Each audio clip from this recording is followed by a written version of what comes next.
Olá. O que de fato impulsiona o desenvolvimento de uma nação? Seria a cultura? A confiança mútua entre as pessoas? Nesta nossa análise, vamos examinar criticamente uma das respostas mais influentes para essa pergunta. Iremos mergulhar no trabalho de Ayrton Muller, que nos convida a ir além do conceito tradicional de capital social para compreender as verdadeiras alavancas do desenvolvimento aqui no Brasil. O nosso roteiro de hoje seguirá uma estrutura bem lógica.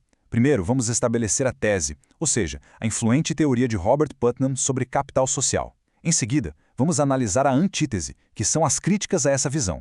E por fim, chegaremos a uma síntese, explorando um novo modelo que emerge de um estudo de caso bem específico no Rio Grande do Sul. Vamos começar?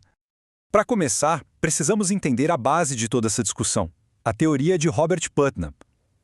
O trabalho dele, especialmente o seu famoso estudo sobre as diferenças de desenvolvimento entre o norte e o sul da Itália, estabeleceu uma conexão muito forte entre o capital social e o sucesso econômico e institucional de uma região, influenciando políticas públicas no mundo todo.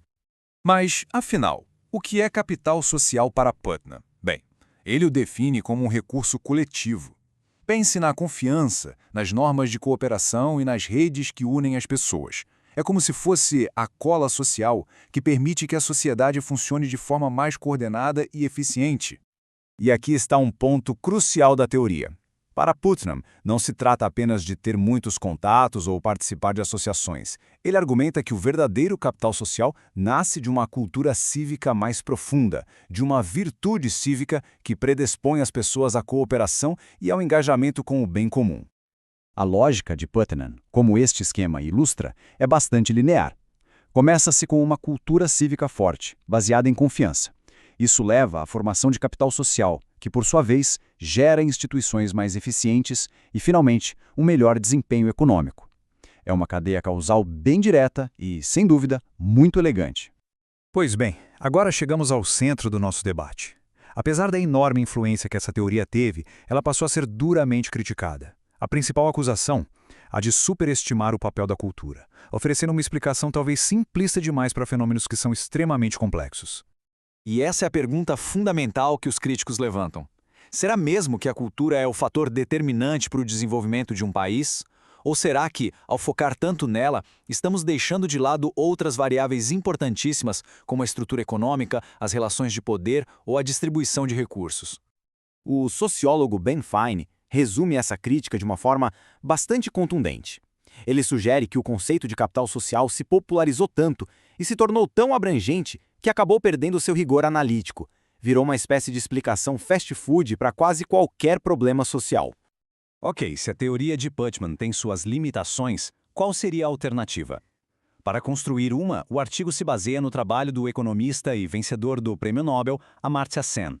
A sua abordagem das capacidades nos oferece um ferramental muito mais robusto para pensar o desenvolvimento. O que é realmente interessante aqui é a mudança de foco. Para Sen, desenvolvimento não é só sobre ter recursos, como uma renda maior. É sobre ter a liberdade e a capacidade real de escolher e de realizar a vida que uma pessoa tem motivos para valorizar. É uma visão muito mais centrada no ser humano. Esta comparação deixa a diferença bem clara. Enquanto Putnam analisa a agência humana principalmente através da participação cívica, Sen tem uma visão muito mais ampla. Para ele, a agência envolve ter poder efetivo e controle sobre a própria vida, levando em conta todas as restrições sociais, políticas e econômicas que existem. Então agora temos esses dois grandes referenciais teóricos, a visão mais culturalista de Putnam e a abordagem mais estrutural de Sen. O que o artigo de Muller faz é colocá-las à prova, num teste empírico, e o laboratório para isso será o conjunto de municípios do estado do Rio Grande do Sul.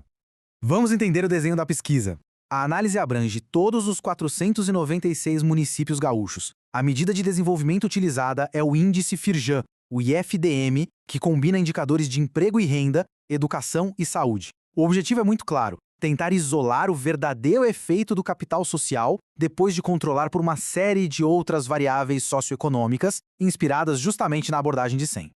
E então, o que os dados nos dizem? Os resultados da análise são apresentados em torno de duas hipóteses principais, que o autor batizou de diluição e desacoplamento relativo. Vamos ver cada uma delas. A primeira hipótese, a da diluição, parte de uma suspeita. E se o famoso efeito do capital social for, na verdade, um efeito espúrio? Ou seja, será que ele se sustenta quando levamos em conta fatores mais concretos, como a desigualdade de renda ou o nível educacional da população? Num primeiro momento, quando o capital social é analisado de forma isolada, ele parece sim ser muito importante. Este gráfico mostra que, sozinho, ele consegue explicar cerca de 13% da variação no desenvolvimento dos municípios, um resultado que à primeira vista daria bastante força para a tese de Putnam. Mas o que acontece quando adicionamos os outros fatores à equação? E agora, observem a mudança. É uma virada dramática. Ao introduzir as variáveis de controle do modelo de Sen, o poder explicativo do capital social praticamente desaparece, caindo para apenas 1%. Por outro lado, os outros fatores, como renda e educação, passam a explicar impressionantes 60% da variação. Este é o efeito diluição em ação. A segunda hipótese é ainda mais sutil. Ela propõe que o impacto do capital social não é uniforme em todas as áreas do desenvolvimento. A ideia é que ele deve ser mais forte naquelas dimensões que a comunidade local tem mais controle, como a saúde e a educação básicas, e mais fraco na dimensão de emprego e renda, que é muito mais influenciada por forças externas, macroeconômicas. E esta tabela nos mostra o resultado talvez mais contundente de todo o estudo. Vejam só, o impacto do capital social na dimensão de emprego e renda é nulo ou até negativo. No entanto, o seu efeito é positivo e estatisticamente significante para a educação e saúde. Isso confirma com precisão a hipótese do desacoplamento. O capital social importa, mas seu efeito é condicionado ao poder real que os agentes locais têm sobre cada área. Diante de tudo isso, o que podemos concluir?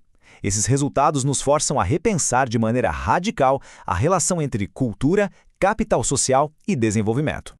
As conclusões principais são bem claras. Primeiro, o efeito do capital social costuma ser superestimado. Segundo, a sua simples existência não garante impacto no desenvolvimento. Esse impacto é relativo e depende do poder de agência que os atores locais de fato possuem. Fatores não culturais, como distribuição de renda e educação, são cruciais. E, por fim, é essencial ter sempre uma análise multidimensional do desenvolvimento. E encerramos com esta provocação, especialmente para os futuros profissionais de economia. Se as explicações que se baseiam apenas na cultura são insuficientes, então em quais variáveis e em quais alavancas de política pública devemos focar? A resposta que emerge deste estudo parece apontar não para a virtude cívica, mas sim para o combate às desigualdades estruturais, para a ampliação das liberdades reais e para a compreensão das complexas relações de poder que efetivamente moldam o desenvolvimento de um país como o Brasil.